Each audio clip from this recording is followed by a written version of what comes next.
What's going on, guys? Welcome back to NolanTCG, and we are back here today for another deck profile, and this time, it's for DDDs. So we have finally got Zero King Rage in the TCG for, I guess, the Oceanic region. I went to just define this as the TCG, but no.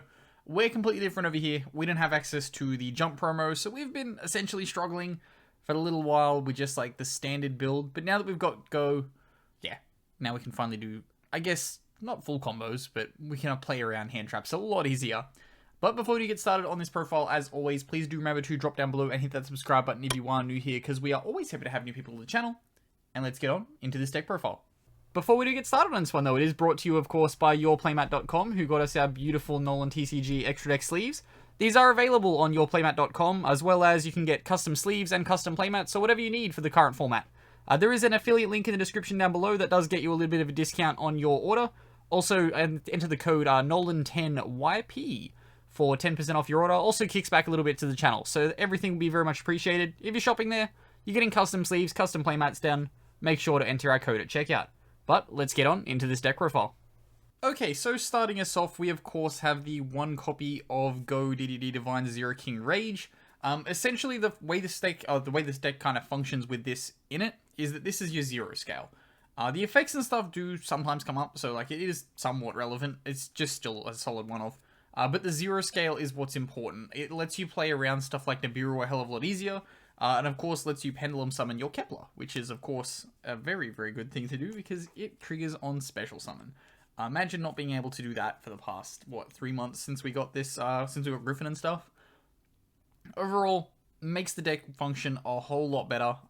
Yeah, it's not completely unplayable without this card, but that's not a situation we have to endure anymore. We do, of course, move into our 3-ofs after that. I am playing 3 copies of DDD Griffin. Yes, it is searchable. Yes, you can foolish it and recur it back.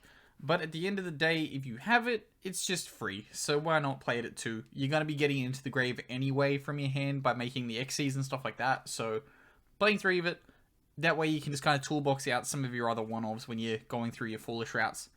Then after that, we go into our 3 copies of Kepler. Just our standard add anything in the deck. This adds Gate, Gate adds anything in the deck. Pretty standard, just kind of does everything. 3 copies of Copernicus. Another very good card to be summoning in the deck. Gets you that free Foolish. And then you can kind of convert anything you need to move around from there. This does act as an extender. It works. This does a whole lot. This does a hell of a lot. This can be like 1-card fusion material if you really like to. And then we go into the next of our 3-ofs. This is the last 3-of that we're playing in the main deck. It is 3 copies of DD Swell Slime. Of course, you discard, you do the fusion, you banish, you extend. Gets you to link 2, but also gets your material on board. Overall, good card. Then we go into our 2-ofs. I am playing 2 copies of Necro Slime. Of course, I want to be able to, if I hard open the Necro Slime, I can discard it off the Swell Slime, do the old standard full combo.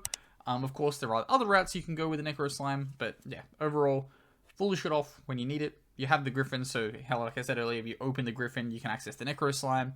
That turbos out a lot of extension when you get into that graveyard effect, so I really don't see a reason as to why I would need to play just one of this. But I do, of course, feel that 3 is too much. My logic probably is pretty dumb there that I would max out on 3. But yeah, I found that in testing, 2 is just a good ratio. And then the last 2 of still hangs over from my previous list of not having the Zero King. Means you're a lot more reliant on having the Orthos. But in playing those lists, I found that Orthos provided so much value. The fact that it can get you just straight into your SIG without having to do like a bunch of other fancy stuff. It is SIG. I can guarantee I've just said the wrong one. No, it is SIG. Alexander's the bad one. But yeah. So SIG, this gets you into it really, really easily. Of course, it is the main way, I guess, you make it in this new build, given that you can just now toolbox out the 2 4s. Of course, you can still access it with the other route, which is why we are still playing the 1 copy of Lamia. This does help you get through the Alexander lines, and it is the first of our 1-offs. Then we have the rest of our DD 1-offs. We have the 1 copy of Oblivion King Abyss Ragnarok, of course, free extension. 1 copy of Savant Thomas. Again, more extenders, but Thomas I find can be cuttable. There are situations where I find Thomas is really good, and there are situations that I find that Thomas is abysmal. Finding that healthy mix is, I guess, what I need to do, but it is a perfectly cuttable card in my opinion. There are some times where it comes up, like I said. I'm torn on Thomas. Thomas is probably the one card in this deck where I very rarely get good use out of it.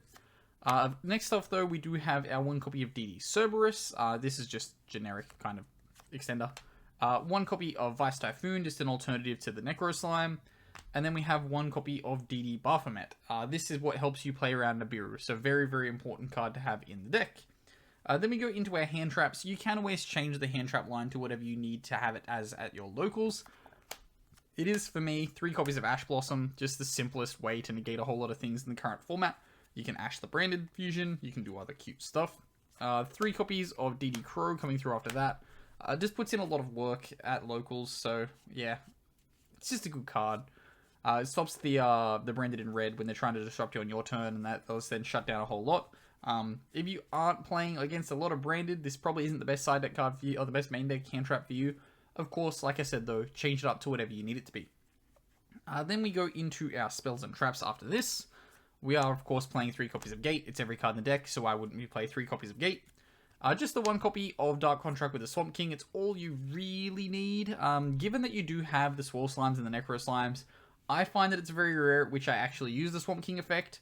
However, in the extra deck, we do play something that does come up with the Swamp King, which is the reason why I play it.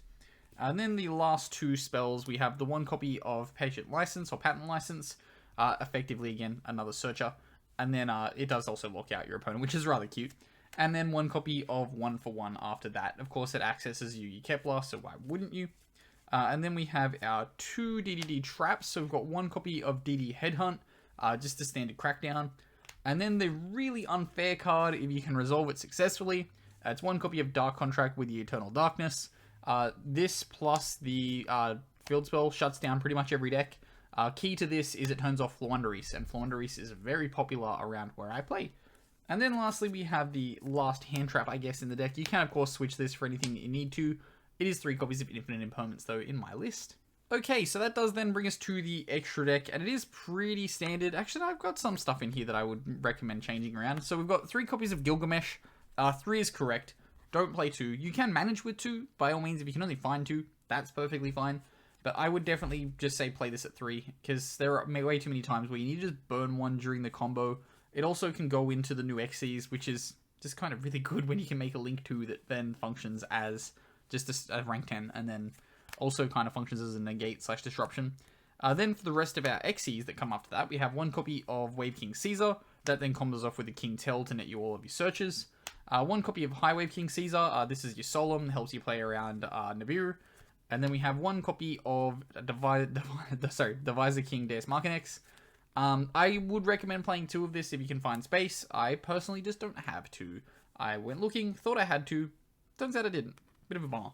I'm almost certain I had it somewhere. And then we do get to our last Xyz, which is Zeus. Of course, you are just slapping down the Marcanex, then going to Zeus after that. It's a bit unfair, but hey, this is how you control the game.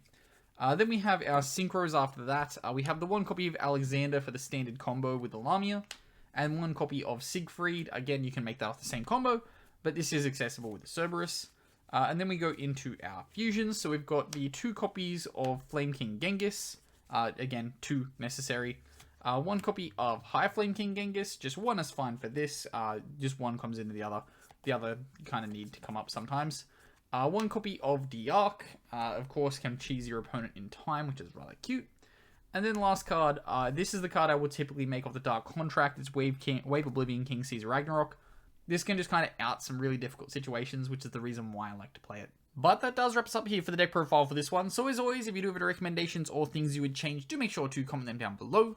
It's so good to finally be able to play this deck at full power, because we will make and do for the meantime. We will make and do. But as always, I've been Ben from NolanTCG, and have a good afternoon, everybody.